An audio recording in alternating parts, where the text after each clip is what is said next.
चलिए, तो इस वाले केस में अगर बात करें अपन, इस वाले केस में हम कह रहे हैं कि इसे जो पहुंचना है वो इस डायरेक्शन में पहुंचना है। ओके, इस डायरेक्शन में कब पहुंच सकता है? जब ये अपने एफर्ट्स थोड़े से इस डायरेक्शन में करे और इन एफर्ट्स पे जो वाटर है वो यहाँ पे फ्लो करके इसको यहाँ तक ले आए। ओके, तो इसकी जो नेट वेलोसिटी है वो होनी चाहिए इस डायरेक्शन में। अब ये क्वेश्चन आ गया बिल्कुल ऐसा जैसा अभी अपन ने रेन मैन किया था ना, मैं आपको फिर से यहाँ दिखा देता हूँ एक बार।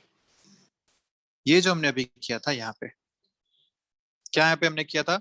हमने बोला था कि इसकी जो नेट वेलोसिटी दिख रही है, इसको जो ये वाली जो वेलोसिटी दिख रही है वो नेट वर्टिकल दिखे। नेट वर्टिकल कब दिख सकती थी? जब हमने बोला कि ये भी इसी डायरेक्शन में चले, ये भी इसी डायरेक्शन में चले, तो इनकी जो रिलेटिव वेलोसिटी है इस डायरेक्शन में वो हो जाए 0। तो इसको जो नेट दिखेगा वो वर्टिकली डाउनवर्ड दिखेगा, ये अभी हमने बोला था। सिमिलर आप सोच सकते हैं यहाँ पे कि अगर इसे पहुंचना है ठीक इधर, तो इसको डिस्टर्ब कौन कर रहा है? इसको डिस्टर्ब कर रही है वेलोसिटी ऑफ रिवर। ये इसको इधर लेके जाना चाह रही है।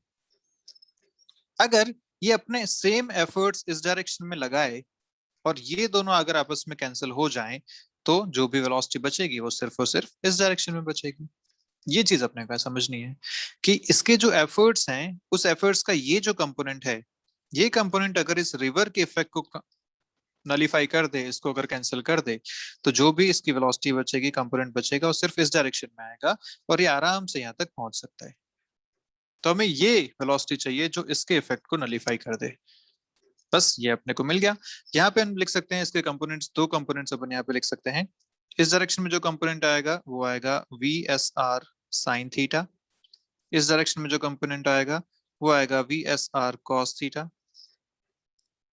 This V S R sine theta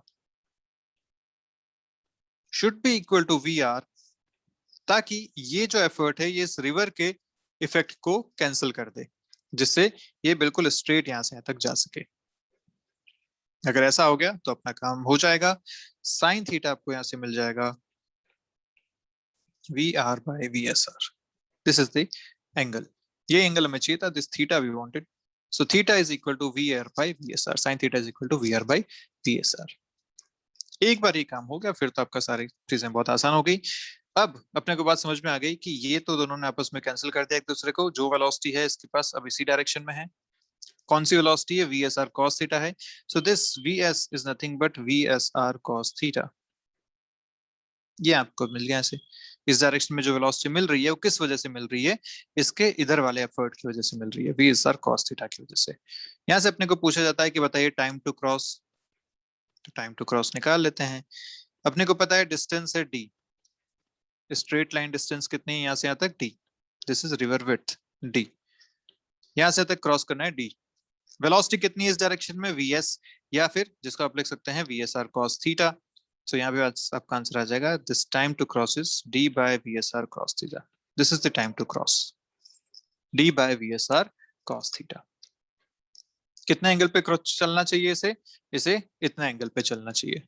यहाँ से आप थीटा निकाल सकते हैं, इस थीटा से आप कॉस थीटा भी निकाल सकते हैं और अपना आंसर बता सकते हैं। तो ये दो टाइप के इसमें क्वेश्चंस बनते हैं।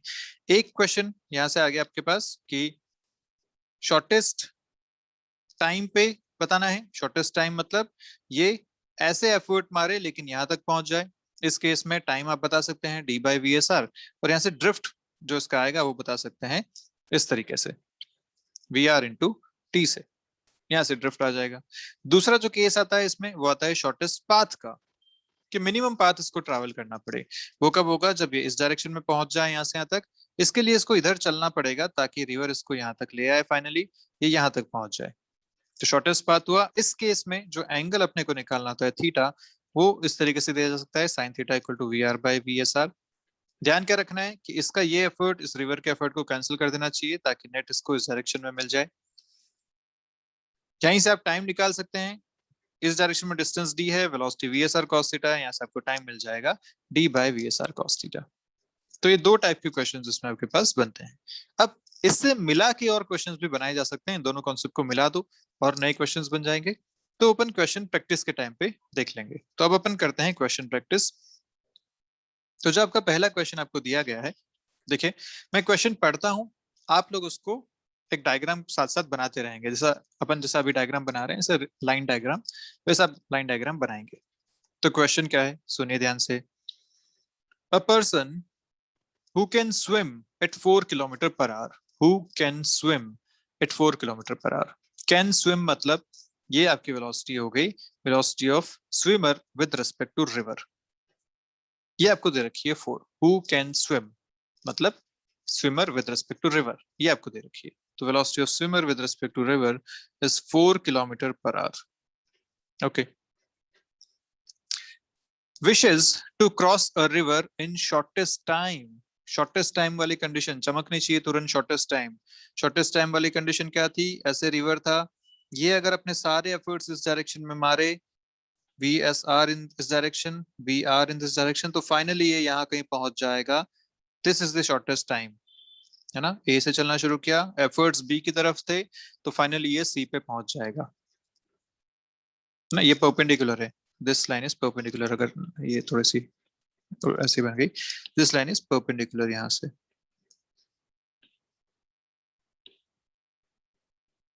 ऐसी ये लाइन है यहाँ पे, ठीक है। This point is B point. तो हम जानते हैं कि इस डायरेक्शन में अगर अपने सारे एफर्ट्स मारे तो ये फाइनली सी तक पहुंच जाएगा। This is the condition of shortest time. तो शॉर्टेस्ट टाइम क्वेश्चन में दे रखा है, तो अपन ये वाली कंडीशन यूज करेंगे, शॉर्टेस्ट टाइम। ओके, तो फिर से पढ़ लेता हूँ। A person who can swim at 4 kilometre per hour wishes to cross a river in shortest time which is flowing at 3 kilometre per hour, which is flowing at 3 kilometre per hour. तो velocity of river आपको दे दी 3 kilometre per hour. Okay, आगे बोला है कि if the width of the river is 4 kilometers, width of the river d दे रखा है आपको 4 kilometers, then find out the time taken during the process। Time taken during the process मतलब कितना time इसको क्रॉस करने में लगेगा। टाइम टेकन टू क्रॉस, ये आपसे पूछा गया। एक क्वेश्चन ये पूछा गया। दूसरा आपसे पूछा गया कि the angle eight which the swimmer actually moved, actually moved, actually moved मतलब ये जाना चाहता था यहाँ पे लेकिन पहुंच गया यहाँ पे, एक्चुअली मूव्ड, ये एंगल आपसे पूछा गया है। दिस थीटा आपसे पूछा गया, थीटा बताइए कितना है। और तीसरा जो क्वेश्चन यहाँ से पूछा गया आपसे कि find this drift as well, कितना उसका ड्रिफ्ट हुआ, तो दिस ड्रिफ्ट एज वेल।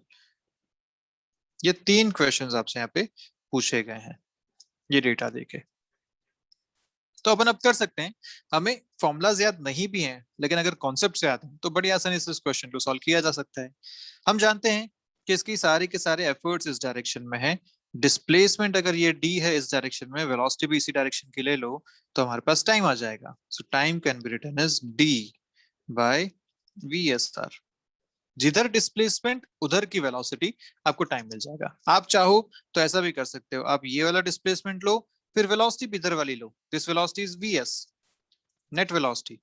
आप चाहो तो ये लो, आपको दोनों से आंसर सेम मिलेंगे, कोई चिंता वाली बात नहीं है। पर क्योंकि हमें इजी वे में सॉल्व करना है, हमें अपना टाइम बचाना है, तो हम क्या करते हैं, ये डिस्टेंस पता है, ये वेलोसिटी पता है, तो सीधा सीधा यूज करेंगे, क्यों जबरदस्ती हम अपना दिमाग लगाएं, है ना। सो टाइम यहाँ पे दे रखा है d बाय VSR। d आपको दे रखा है 4 kilometre, VSR is given is 4, time लगेगा 1 आवर, सब कुछ किलोमीटर पर आवर में, तो टाइम लगेगा 1 आवर, 1 घंटा इसको लगेगा क्रॉस करने में। ओके, दूसरी बात आपसे पूछी गई, बताइए दिस थीटा, थीटा भी देख सकते हैं, ये अपने पास है ऐसा, this is VS, this is VSR, this is VR and this angle is theta. तो हम जानते हैं कि ये जो बनता है this is also VR, parallelogram law, this is also VR। तो यहाँ से tan थीटा लिखा जा सकता है क्या, VR बाय VSR। ये वाला ट्राइंगल देख सकते हैं, ये ट्राइंगल देखा जा सकता है, इस ट्राइंगल में tan theta opposite by base, so VR by VSR। तो क्या आंसर आएगा, VR आपको दे रखा है 3, VSR आपको दे रखा है 4, tan थीटा 3/4 आया। ये कब होता है, जब थीटा 37 डिग्रीज होता है। अब याद हो जाना चाहिए ये, sin 37 बाई cos 37, 3/5 बाई 4/5, 3/4 बन जाएगा, ठीक है। सो थीटा इज 37, ये आपका आंसर आ गया। टाइम 1 आवर, ये आपका एक आंसर आ गया। आपसे तीसरी चीज जो यहाँ पे पूछी गई है, वो पूछा गया है बताइए ड्रिफ्ट कितना हुआ इसमें। कितना ये सॉरी ड्रिफ्ट कितना हुआ, कितना दूर यहाँ से यहाँ तक चला गया, किसकी वजह से जाता है दूर, दूर जाता है रिवर की वेलोसिटी की वजह से। तो बस यहाँ से ड्रिफ्ट निकाल लेंगे आराम से, रिवर की वेलोसिटी से गया दूर, so V R into time T, this will give you drift. So third जो आपको दिया है ड्रिफ्ट, वो जाता है velocity of river into time. Velocity of river दे रखा है 3, टाइम आपने कैलकुलेट किया 1, आंसर आया 3 kilometres. This is the drift. तो बड़ा आसानी से इस क्वेश्चन को सॉल्व किया जा सकता है। यहां से यहां तक किसकी वजह से गया, इसकी वजह से गया। कितनी देर में गया, जितना टाइम क्रॉस करने में लगा उतनी देर रिवर भी उसको ले जाती रही, रिवर भी उसको पुश करती रही उस डायरेक्शन में। तो रिवर के पुश होने की वजह से यहाँ तक पहुंच गया। कितनी देर, 1 आवर। तो अपना आंसर आ गया यहाँ से V R into T, 3 kilometres. ये बड़ा आसानी सा एक क्वेश्चन बन गया। बस अपने को ध्यान क्या देना है, जो क्वेश्चन लिखा है उसमें आपको क्या क्या कीवर्ड्स दे रखे हैं। तो शॉर्टेस्ट टाइम एक कीवर्ड था आपके लिए, जिससे आपने सिचुएशन पूरी बना ली। शॉर्टेस्ट टाइम वाली सिचुएशन आपको ध्यान रखनी है, this is the shortest time situation. ये एक बार ध्यान हो गई, फिर तो आप सारी चीजें यहाँ से देख पाएंगे आसानी से। Question clear, yes no? Yes sir. Okay, बहुत बढ़िया। ऐसे ही क्वेश्चन अब अपन शॉर्टेस्ट पाथ वाले के लिए कर लेते हैं एक क्वेश्चन जल्दी से।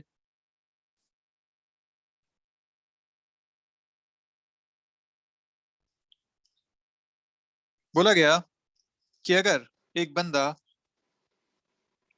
कैन स्विम मतलब velocity of swimmer with respect to river, ये आपको दे रखी है 4 किलोमीटर पर आवर। वैसे ही जो पुराना डेटा था वही ले लेते हैं। वेलोसिटी ऑफ रिवर आपको दे रखी है 3 किलोमीटर पर आवर, और आपको बोला है कि जो विड्थ है रिवर की वो भी है 4 किलोमीटर। जो पिछले क्वेश्चन का डेटा था वही अपन डेटा यहाँ पे ले रहे हैं।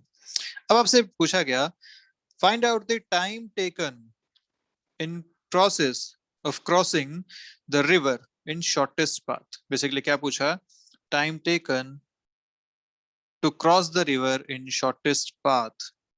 शॉर्टेस्ट पाथ, शॉर्टेस्ट पाथ के करस्पॉन्डिंग डायग्राम याद आ जाना चाहिए तुरंत। शॉर्टेस्ट पाथ मतलब फाइनली ये यहाँ से यहाँ तक इस डायरेक्शन में पहुंच जाना चाहिए, ए से बी तक पहुंच जाना चाहिए। तो ऐसा कब पॉसिबल है, जब इसकी नेट वेलोसिटी इस डायरेक्शन में हो, रिवर की वेलोसिटी इस डायरेक्शन में है। हम जानते हैं कि अगर ये इस तरफ एफर्ट मारेगा तो ये फाइनली वहां तक पहुंच पाएगा। ये एंगल थीटा होता है, ये थीटा में निकालना होता है। ये सारी चीजें हमें पता है। सेपरेशन ये जो विड्थ है डी दे रखा है आपको यहाँ पे। क्या क्या पूछा गया, पूछा गया फाइंड द टाइम टेकन, तो एक तो टाइम पूछ लिया आपसे पहला। दूसरा आपसे पूछा गया also find the direction, theta आपसे पूछा गया। डायरेक्शन मतलब थीटा आपसे पूछा गया। और तीसरी बात आपसे यहाँ पे पूछी गई, बताइए ड्रिफ्ट कितना है। और चौथी बात यहाँ से आपसे पूछी गई कि बताइए इसकी नेट वेलोसिटी कितनी है। ये सारे क्वेश्चंस आपसे यहाँ पे पूछे गए। ठीक है, तो आप आसानी से कर सकते हैं। कैसे कर सकते हैं, हम जानते हैं कि यहाँ पे कंपोनेंट वाली बात आती है। कंपोनेंट क्यों लेने पड़ते हैं, वो कंपोनेंट जो रिवर के इफेक्ट को कैंसिल आउट कर दे, ऐसा एक कंपोनेंट हमें यहाँ पे चाहिए। तो इसका ये वाला कंपोनेंट इसको कैंसिल आउट कर देगा, और ये वाला जो कंपोनेंट है ये इसको आगे बढ़ा के लेके जाएगा, ये इसको वहां तक पहुंचाएगा। तो यस, यहाँ पे कंपोनेंट्स आते हैं, एक कंपोनेंट इधर, एक कंपोनेंट इस डायरेक्शन में। This component is we S R sine theta, this component is we S R cos theta. तो जो इसकी नेट वेलोसिटी अपने को मिलेगी, जो अपने को यहाँ पे पता है कि ये दोनों एक दूसरे को कैंसिल कर देने चाहिए, तभी वो स्ट्रेट पहुंच पाएगा। So V S R sine theta should be equal to V R. कोई फॉर्मूला याद रखने की जरूरत नहीं है, वेक्टर्स का बेसिक सा फंडा है, अगर याद है तो आसानी से कर सकते हैं। Sine theta is VR by VSR. VR 3, VSR 4, sine theta आपके पास आ गया 3/4। हमें नहीं पता कितना होता है तो हम इसको आंसर ऐसा ही रहने देंगे, theta equal to sine inverse 3/4। हम इसको ऐसा ही रहने दे सकते हैं, कोई दिक्कत वाली बात नहीं है। This is theta. ओके, दूसरी बात आपसे पूछी गई थी, बताइए टाइम कितना है। तो टाइम हम जानते हैं, टाइम के लिए अपन डी यूज करते हैं हमेशा। तो अगर ये डिस्प्लेसमेंट देख रहे हो तो वेलोसिटी भी इसी डायरेक्शन की चाहिए। इस डायरेक्शन में वेलोसिटी कितना है, V S R cos theta है। तो time should be equal to D by V S R cos theta. This will be your time. D आपको दे रखा है 4 किलोमीटर्स, वी एस आर दे रखा है 4। देखो दोनों चीजें 4 4 है। डी भी 4 है, VSR भी 4 है। अब चाहिए अपने को कॉस थीटा। कॉस थीटा यहाँ से डायरेक्ट नहीं पता अपने को, इस थीटा की वैल्यू अपने को नहीं पता, लेकिन साइन तो पता है ना, साइन से कॉस बना लो। क्या होता है, sine square theta plus cos square theta equal to 1। तो कॉस थीटा यहाँ से कितना आ जाएगा, √1 माइनस साइन स्क्वायर थीटा। तो कॉस थीटा यहाँ से कितना आ जाएगा, √1 minus sign square theta, 1 minus sine square, sine square मतलब 9/16। देखो स्क्वायर करोगे 9/16 कितना आएगा यहाँ से, तो 16 माइनस 9 इज 7, तो √7/16 इसे लिखा जा सकता है √7/4। This is cos theta. एक तो ये तरीका होता है ट्रिग्नोमेट्री लगा के, दूसरा तरीका होता है ट्राइंगल बना के। साइन थीटा है ना, तो ट्राइंगल बना लो। इफ दिस इज थीटा, तो साइन किस किस को लिखोगे आप, साइन में लिखोगे this by this, this is sine theta, this by this. और इसकी वैल्यू दे रखी है 3/4, तो मतलब ये 3 है, ये 4 है। अगर ऐसा है तो पाइथागोरस थ्योरम लगा लो। ये हो जाएगा √4 स्क्वायर माइनस 3 स्क्वायर, कितना आएगा, √7 आ जाएगा। अब यहां से कॉस थीटा लिख लो। कॉस थीटा क्या होता है, दिस बाय दिस, तो √7/4। देखो यहाँ से भी आ रहा है √7/4।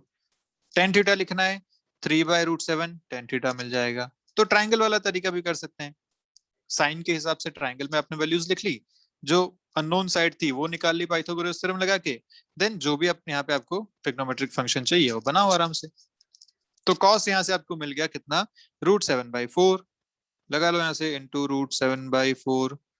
तो ये तो हो गया कैंसिल, टाइम यहाँ से मिलेगा आपको 4/√7 seconds. This is the time जो इसको क्रॉस करने में लगने वाला है। ओके, तीसरी बात आपसे क्या पूछी गई, तीसरी बात आपसे यहाँ से पूछी गई कि बताइए ड्रिफ्ट कितना है। बताना जरा इस डायग्राम को देख के कितना ड्रिफ्ट है, इस डायग्राम को देख के बताओ कितना ड्रिफ्ट है। ड्रिफ्ट क्या था, जहां जाना चाहते थे वहां से कितना दूर चले गए। तो यहाँ ड्रिफ्ट कुछ हुआ है क्या, यहाँ कोई ड्रिफ्ट हुआ क्या, यस नो, यहाँ कोई ड्रिफ्ट हुआ क्या।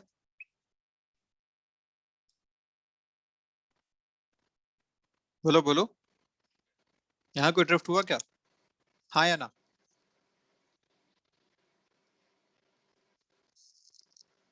जल्दी बोलिए भाई। अरे यहाँ कोई ड्रिफ्ट नहीं हुआ, क्यों, अरे इधर ही तो जाना चाहता था और यहीं तो पहुंच गया, कहाँ दिक्कत है। ड्रिफ्ट किसे कहते हैं, जहां जाना चाहता था वहां से कहीं और पहुंच जाए। जैसे पहले वाले केस में था, इस केस में था कि जाना चाहता था यहाँ, एफर्ट्स मार रहा था इस डायरेक्शन में पहुंचने के लिए, लेकिन पहुंच गया यहाँ पे, तो इसे बोलते हैं ड्रिफ्ट। लेकिन जब क्रॉस करना है तो क्रॉस करना मतलब यहाँ से यहाँ सीधा सीधा, तो इस केस में तो सीधा क्रॉस कर लिया इसने, अच्छी बात है, यहाँ से यहाँ पहुंच गया डायरेक्ट, तो कोई ड्रिफ्ट नहीं है यहाँ पे। शॉर्टेस्ट पाथ नाम ही इसीलिए है इसका, क्योंकि ये स्ट्रेट पहुंच गया, शॉर्टेस्ट पाथ। तो यहाँ पे ड्रिफ्ट कितना होता है, शॉर्टेस्ट पाथ के केस में ड्रिफ्ट इज 0, 0 ड्रिफ्ट हुआ है। और फिर लास्ट पूछा कि आपसे बताइए ये वीएस कितना है, या वीएस इस डायरेक्शन की वेलोसिटी, इस डायरेक्शन की velocity is VSR cos theta. तो सारी वैल्यूज पता है, VS आप यहाँ से लिख सकते हैं, this is VSR cos theta. VSR is 4, cos theta आपने निकाला है √7/4, this is √7, VS this is √7। ये सारे आपके यहाँ से आंसर आ जाएंगे। तो इस टाइप के क्वेश्चंस इसमें बनते हैं, आसान से क्वेश्चन होते हैं, इस तरीके से इनको अपने को सॉल्व करना है। हो जाएंगे, यस नो, समझ में आ गया ये, ठीक है। ओके, बहुत बढ़िया। तो एक क्वेश्चन मैं आपको दे रहा हूं, अब आप मुझे करके बताएंगे जल्दी से। क्वेश्चन ऐसा है कि रिवर दे रखी है, रिवर वेलोसिटी दे रखी है 5 मीटर पर सेकेंड। बोला है कि जो स्विम कर सकता है, swimmer with respect to river, वो आपको दे रखा है, you can swim at 15 metre per second. Okay, अब आपको यहाँ पे बोल दिया कि ये किस डायरेक्शन में जा रहा है ना, यहाँ पे आपको बोल दिया कि ये ऐसा है, ए से बी, ये यहाँ से इस डायरेक्शन में चल रहा है, दिस एंगल इज 37 डिग्री। ये आपको बता दिया कि दिस एंगल इज 37 डिग्रीज। अब आपसे क्या पूछा गया, आपसे पूछा गया कि if this width of the river is 100 meters, तो पूछा गया बताइए टाइम कितना लगेगा, ड्रिफ्ट कितना होगा।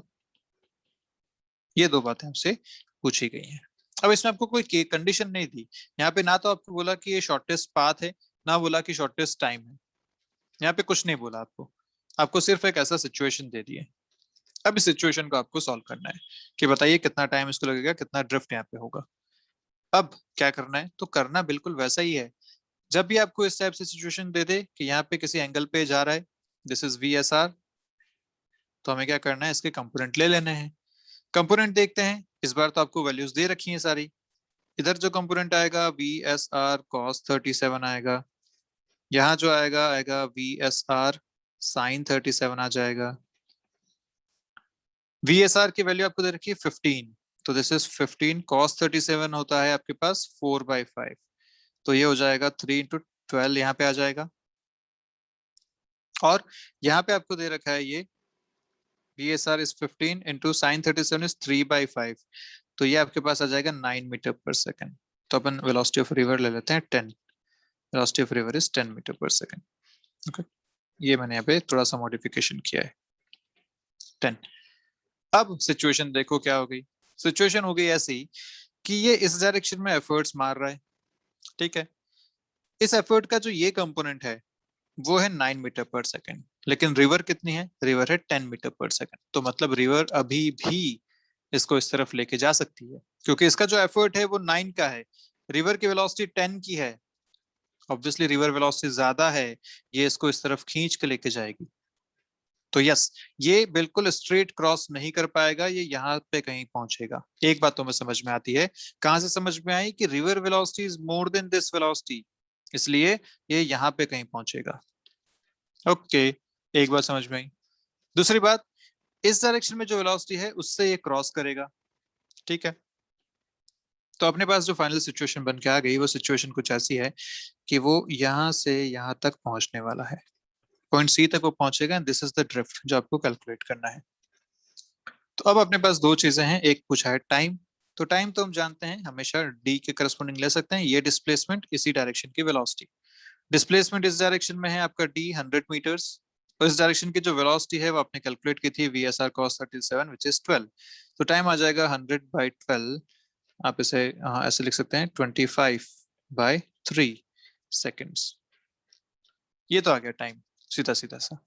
और दूसरी बात आ गई ड्रिफ्ट की, तो ड्रिफ्ट कितना हो सकता है, तो ड्रिफ्ट किसकी वजह से होगा, इसकी वजह से होगा, ये कितना एफर्ट मार रहा है, इतना एफर्ट मार रहा है, तो नेट वेलोसिटी इस डायरेक्शन में कितनी है, net velocity in this direction is V R minus V S R sine theta, this is the net velocity in this direction.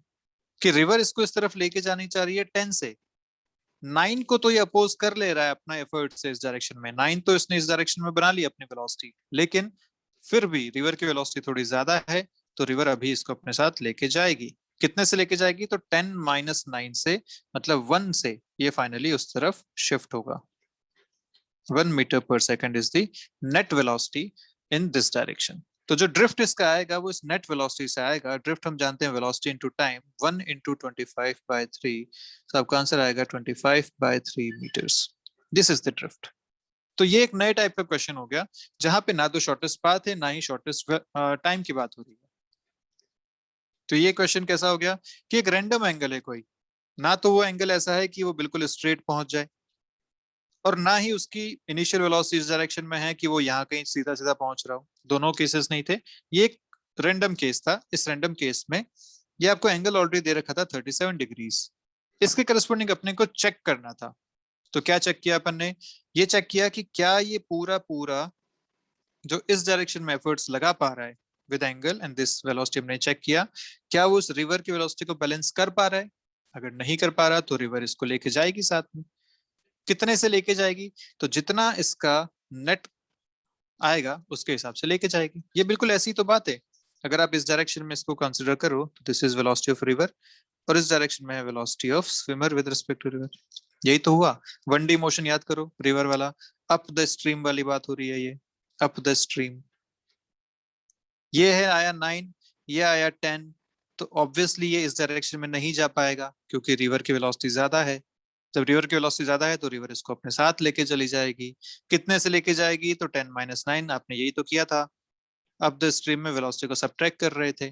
कितने से लेके जाएगी? 1 मीटर पर सेकंड से लेके जाएगी। ये बिल्कुल वैसी बात है अगर मैं इसको वन डायमेंशन में सोचूं तो।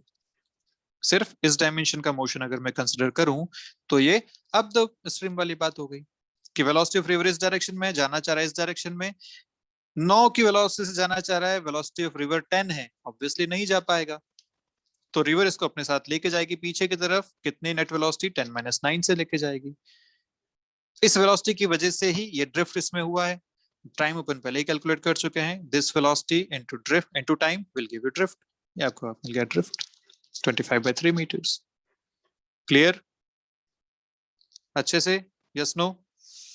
Yes sir. ओके। तो बेसिकली ये रिवर वाले जो प्रॉब्लम आते हैं, रिवर्स अब स्विमर की जगह बोट दे सकता है, क्या इसी क्वेश्चन को आपसे क्या पूछ सकता है? Wind and aeroplane. यहाँ पे रिवर की जगह विंड दे देगा कि हवा चल रही है, हवा भी किसी एक डायरेक्शन में दे दी। बोलेगा एरोप्लेन उड़ रहा है, तो फिर बोट की जगह या स्विमर की जगह एरोप्लेन को उड़ा दो। क्वेश्चन बिल्कुल वैसे ही यहाँ पे फ्रेम होगा। क्वेश्चन क्या फ्रेम होगा कि ये यहाँ से वहां तक जाना चाहता है, कितने एंगल पे इसको उड़ना चाहिए कि वो फाइनली वहां तक पहुंच जाए। दो टाइप के क्वेश्चन एरोप्लेन में भी बन जाएंगे। वही क्वेश्चन एक बनेगा शॉर्टेस्ट पाथ वाला कि भैया ये यहाँ से यहाँ तक पहुंचना चाहता है एरोप्लेन, हवा इस डायरेक्शन में चल रही है, तो एरोप्लेन को कितनी डायरेक्शन में किस एंगल पे उड़ना चाहिए ताकि वो यहाँ से यहाँ तक पहुंच जाए। वही थीटा आपसे पूछा गया है, वही सारा काम। या फिर आपसे पूछ सकता है इस तरीके से कि बताइए शॉर्टेस्ट टाइम में उसको पहुंचना है, तो अगर शॉर्टेस्ट टाइम में पहुंचना है तो कितने से जाना चाहिए। वो इधर उड़ेगा लेकिन फाइनली यहाँ कहीं पहुंच जाएगा, तो पूछेगा बताइए कितना ड्रिफ्ट हो गया। बिल्कुल वैसा ही क्वेश्चन, बिल्कुल वही कॉन्सेप्ट, बस नाम चेंज कर दिए। रिवर की जगह हवा आ गई और बोट की या स्विमर की जगह एरोप्लेन आ गया। ये बिल्कुल, या काइट पतंग की बात कर लेगा, बिल्कुल वैसा का वैसा ये कॉन्सेप्ट आते हैं। ठीक है, सो आई होप यहाँ तक आपको सारी बातें अब क्लियर हो चुकी हैं। हमने रिलेटिव मोशन इन 2D भी अब कंप्लीट कर लिया है। इसमें अब बहुत ज्यादा कुछ नहीं बचता है। अब हम जो है नेक्स्ट टाइम पे शुरू कर सकते हैं अपना इसी टॉपिक का अगला part, which is circular motion. क्या है इसका अगला पार्ट? Circular motion. 2D में ही हम पढ़ रहे हैं अभी भी, 2D में ही हम बात करेंगे अब सर्कुलर मोशन की। क्लियर? सर्कुलर मोशन, मैं आपको जस्ट आइडिया दे देता हूँ कि सर्कुलर मोशन होता क्या है। आपने अभी तक एक मोशन पढ़ा, स्ट्रेट लाइन मोशन। आपने क्या बोला कि अगर एक ऑब्जेक्ट एक स्ट्रेट लाइन पे चलता है इधर या इधर तो स्ट्रेट लाइन मोशन है। फिर आपने पढ़ लिया 2D मोशन। 2D मोशन में वो 2 डायमेंशन में चल रहा था। इसमें प्रोजेक्टाइल पढ़ा तो आपने बोला कि ऐसा प्रोजेक्टाइल हो सकता है। सर्कुलर मोशन क्या हो जाएगा कि जब एक पार्टिकल एक सर्कल पे चले, एक पार्टिकल जब एक सर्कल पे चले तो this motion is called a circular motion. As simple as that कि अगर ये पार्टिकल है, ये कौन सा पाथ फॉलो कर रहा है? इस सर्कल पे लगातार चल रहा है, यहाँ से यहाँ तक पूरा घूम रहा है, so this motion is a circular motion. सीधा सा हिसाब। अब इसमें क्या क्या चीजें आएंगी, यहाँ पे क्या क्या प्रॉपर्टीज हमें देखनी पड़ेंगी, उन सब के बारे में अपन बात करेंगे अगले टर्म पे। This is also 2D motion. देखो एक्स और वाई एक्सिस बनाओ, तो इसका जो डिस्प्लेसमेंट है वो इस डायरेक्शन में भी डिस्प्लेस कर रहा है क्योंकि पहले यहाँ था, फिर यहाँ आया, फिर यहाँ आया, तो इस डायरेक्शन में भी डिस्प्लेसमेंट हुआ। और क्योंकि ऊपर गया तो देखो इस डायरेक्शन में भी डिस्प्लेसमेंट हुआ, so this is also a 2D motion. तो इसमें भी हम बात करेंगे कि कैसे इस मोशन को हम डील करें। ठीक है, सो चलिए आपको इसमें अगर कोई डाउट है रिलेटिव मोशन तक तो आप मुझसे पूछ सकते हैं, अदरवाइज हम खत्म करते हैं इसकी क्लास। बताइए कोई डाउट है आपको अभी तक?